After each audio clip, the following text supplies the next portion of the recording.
I still remember the Christmas morning when my life took an unexpected turn. It was a day filled with laughter, tears, and a revelation that would change our family forever.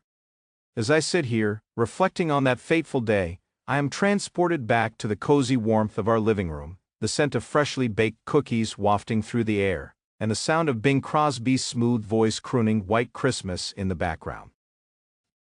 My wife, Emma, and I had spent hours decorating the tree, carefully hanging each ornament and string of lights with precision and love. Our daughter Sophie had been bursting with excitement, barely containing her enthusiasm as she gazed at the mountain of presents beneath the tree. Among them was a small, exquisitely wrapped box with a mysterious aura about it. Emma had hidden it under the tree, a knowing glint in her eye, and I had no idea what it contained or who it was for. As we sat around the tree, sipping hot cocoa and exchanging gifts, Sophie's eyes kept drifting back to the enigmatic box. "Mom, can I open that one?" she asked, her voice trembling with anticipation. Emma smiled, her eyes locking onto mine, and nodded. "Not yet, sweetie. Let's finish opening the other gifts first." Sophie pouted, but her face soon lit up as she tore into the next present, a doll she had been coveting for months. As the morning wore on, the room became a flurry of wrapping paper, ribbons, and laughter. Emma and I exchanged gifts, our love and appreciation for each other evident in the thoughtful presents we had chosen. But my curiosity about the mysterious box continued to grow. Who could it be for? And what could it possibly contain? As Sophie finished opening her last gift, Emma nodded, a sly smile spreading across her face. "Okay, kiddo, you can open the special one now." Sophie's eyes widened as she carefully lifted the box from under the tree and began to unwrap it. The paper was a beautiful, shimmering silver, adorned with intricate patterns and swirls. As the last layer of wrapping came off, Sophie's eyes sparkled, and she gasped. Inside the box was a small, leather-bound book. Sophie's eyes scanned the cover, her brow furrowed in confusion. "What is it, Mom?" she asked, her voice barely above a whisper. Emma's smile faltered, and she exchanged a nervous glance with me. "It's a gift from someone special," she stammered. Sophie's eyes locked onto the book, her fingers tracing the embossed letters on the cover. As she opened the book, a piece of paper slipped out, carrying a message scrawled in hasty handwriting. Sophie's eyes scanned the note, her face pale. "Mom, what does it mean?" she asked, her voice trembling.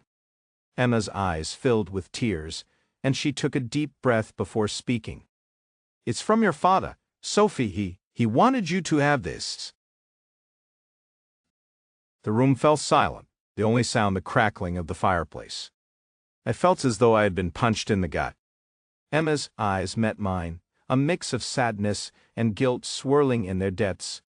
Sophie's father, my wife's first husband, had passed away when Sophie was just a baby.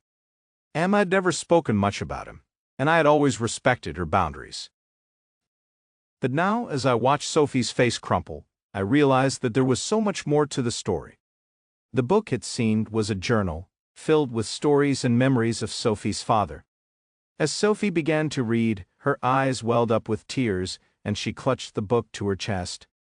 Emma's eyes met mine, and I saw the pain and regret etched on her face. "Why didn't you tell me, Mom?" Sophie asked, her voice barely above a whisper. Emma's face contorted, and she took a step forward, but Sophie held up a hand, stopping her. "No, Mom, I need to know. Why did you keep this from me?" The room was heavy with tension, the air thick with unspoken words. As the silence stretched out, I felt a sense of unease creeping over me. There was more to this story, something that Emma had kept hidden for years.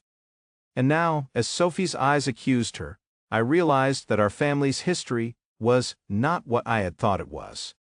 The secrets, the lies, the hidden truths, they all swirled together, creating a maelstrom of emotions that threatened to consume us. As the morning wore on, the tension only grew. Sophie's questions hung in the air, unanswered, and Emma's eyes seemed to hold 1,000 unspoken words. I felt like an outsider, a spectator in a drama that was unfolding before my eyes. The Christmas tree, once a symbol of joy and love, now seemed like a mocking presence, its lights and ornaments a cruel reminder of the secrets that had been hidden beneath its branches.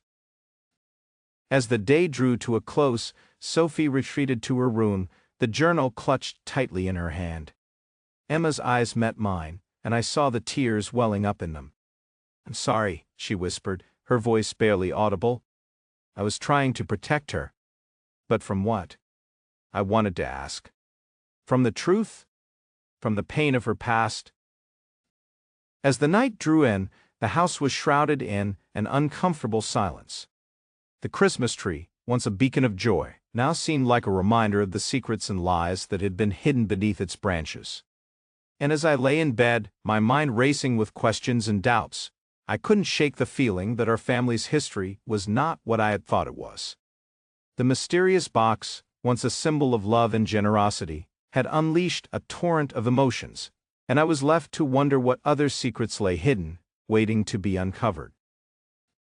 As I drifted off to sleep, the sound of Sophie's sobs echoed through the hallway, a heartbreaking reminder that some wounds may never fully heal, and that the truth, no matter how painful, can be a devastating gift.